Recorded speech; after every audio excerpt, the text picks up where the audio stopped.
Welcome to Karpagam creations. இன்றைக்கி நம்ம கோவக்காய் 65 எப்படி பண்ணலாம் தான் பார்க்க போகிறோம்.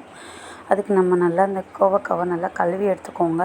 இந்த மாதிரி ரவுண்ட் ஷேப்பில் கட் பண்ணி போட்டுக்கோங்க. இதோட நான் கார்ன்ஃப்ளவர், தேவையான அளவு உப்பு, கொஞ்சம் கடலை மாவு, கொஞ்சம் அரிசி மாவு ஆட் பண்ணி வரக்கார பொடி ஆட் பண்ணிக்கோங்க. கொஞ்சம் பெருங்காயம் இதெல்லாம் போட்டு நல்லா மிக்ஸ் பண்ணிக்கோங்க. கோவக்காவை சாப்பிடாதவங்க கூட இந்த மாதிரி நம்ம செஞ்சு கொடுத்தோன்னா நல்லா வெஜிடபிள் ரைஸு, தயிர் சாதத்துக்கெலாம் நல்லா சூப்பராக சாப்பிடுவாங்க. இதை நல்லா மிக்ஸ் பண்ணி ஒரு 10 மினிட்ஸ் நல்லா ஊற வச்சுருங்க. இப்போ நம்ம ஒரு கடாயில் ஆயில் ஆட் பண்ணிக்கலாம். இப்போது நம்ம எண்ணெய் காஞ்சிருச்சு. நம்ம இந்த கோவக்காய் 65 அந்த எண்ணெயில் போட்டு பொரிச்சு எடுக்க போகிறோம். அவ்வளோதான் ஃப்ரெண்ட்ஸ், ஈஸியான ஒரு ரெசிபி. இந்த கோவக்காவை யாரும் இந்த மாதிரி ட்ரை பண்ணி கொடுத்தீங்கன்னா வேண்டான்னு சொல்லவே மாட்டாங்க. ஆனால் நீங்கள் நார்மலாக சும்மா போய் எண்ணெயில் போட்டு பொரியல் மாதிரி பண்ணிங்கன்னா கண்டிப்பாக கொஞ்சமாக தான் சாப்பிடுவாங்க.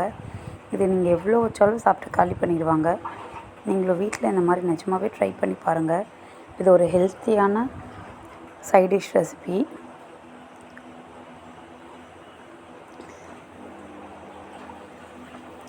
பாருங்கள், நல்லா மொறு மொறுன்னு பொரிஞ்சு எடுத்தாச்சு.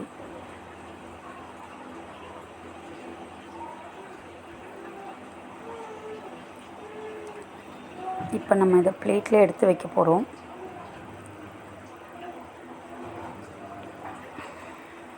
நல்லா ஈரமே இல்லாத பிளேட் எடுத்துக்கோங்க.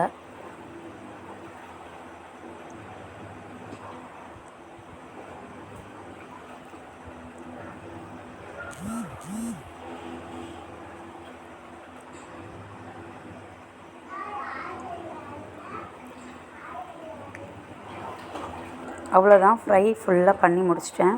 பார்க்கவே கலர்ஃபுல்லாக அழகாக இருக்குதுன்னு இப்போ சர்வ் பண்ணலாம். நீங்களும் வீட்டில் இந்த மாதிரி ட்ரை பண்ணி பாருங்கள். எல்லோரும் நல்லா இருக்குன்னு சூப்பராக ஃபீட்பேக் கொடுப்பாங்க. வீடியோ பிடிச்சிருந்தால் லைக் பண்ணுங்கள், ஷேர் பண்ணுங்கள், கமெண்ட் பண்ணுங்கள். தேங்க்யூ ஃபார் வாட்சிங்.